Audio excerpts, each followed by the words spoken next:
നമസ്കാരം കൂട്ടുകാരെ. അപ്പൊ ഇന്ന് മിന്നൂസും ഏട്ടനും കൂടിയിട്ട് മലയ്ക്ക് പോണ ദിവസമാണ്. അമ്പലത്തിൽ വെച്ചിട്ടാണ് ട്ടോ കെട്ടുന്നവരുണ്ടായിരുന്നത്. അപ്പൊ ഇവിടെ ഉള്ളവരൊക്കെ വീട്ടിൽ തന്നെ ഒരു കല്ല് വെച്ചിട്ട് അതില് തിരിയൊക്കെ കത്തിച്ചിട്ട് അതുമ്മ ഒരു നാളികേരം ഉടച്ചിട്ടാണ് ട്ടോ വീട്ടിൽ നിന്ന് ഇറങ്ങുക.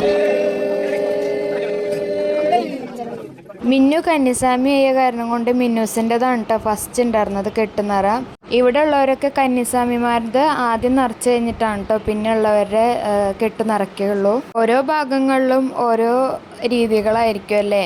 എൻ്റെ വീട്ടിലൊക്കെ ഇങ്ങനെയല്ല കേട്ടോ. നമ്മളെല്ലാവരും വരിക്കനെ ഇരുന്നിട്ട് എല്ലാവരും ഒരുമിച്ചിട്ട് നമ്മളുടെ സ്വാമി പറയണത് പോലെ ചെയ്ത് ഒരേപോലെ നിറയ്ക്കുകയാണ് ചെയ്യല്. അപ്പോൾ ഇവിടെ വന്നപ്പോഴാണ് ഇതുപോലെ കാണണത് കേട്ടോ. അങ്ങനെ ഏട്ടൻ്റെതും കെട്ട് നിറച്ചു. അത് കഴിഞ്ഞിട്ട് അല്ലുവിൻ്റെ ഒരു നെയ്ത്തേങ്ങ ഉണ്ടായിരുന്നു, അതും നിറച്ചു കേട്ടോ അതിൻ്റെ ഇടയിൽ. പിന്നെ കുട്ടികൾക്കായിരുന്നു കേട്ടോ അവിടെ അതാ കർപ്പൂരം കത്തിക്കാനുള്ള ഇതുണ്ടായിരുന്നത്. അപ്പോൾ 3 കുട്ടികളും കൂടിയിട്ട് കത്തിച്ച് അത് കഴിഞ്ഞിട്ട് ദക്ഷിണയൊക്കെ കൊടുത്തു കഴിഞ്ഞിട്ട് ഫുഡും കഴിച്ചിട്ട് ഇറങ്ങുകയാണ് കേട്ടോ.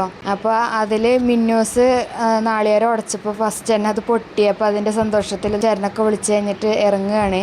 വളരെയേറെ സന്തോഷമുള്ള ഒരു ദിവസം കൂടിയാണ് കേട്ടോ അത്. കാരണം കുറേ കാലമായിട്ട് വിചാരിക്കണ ഒരു കാര്യം ഇപ്പം ഇന്ന് നടക്കാൻ പോവുകയാണ്. അപ്പോൾ അതാ ഒരു ബസ് ആൾക്കാരുണ്ട് കേട്ടോ നമ്മളിവിടെ നിന്ന്.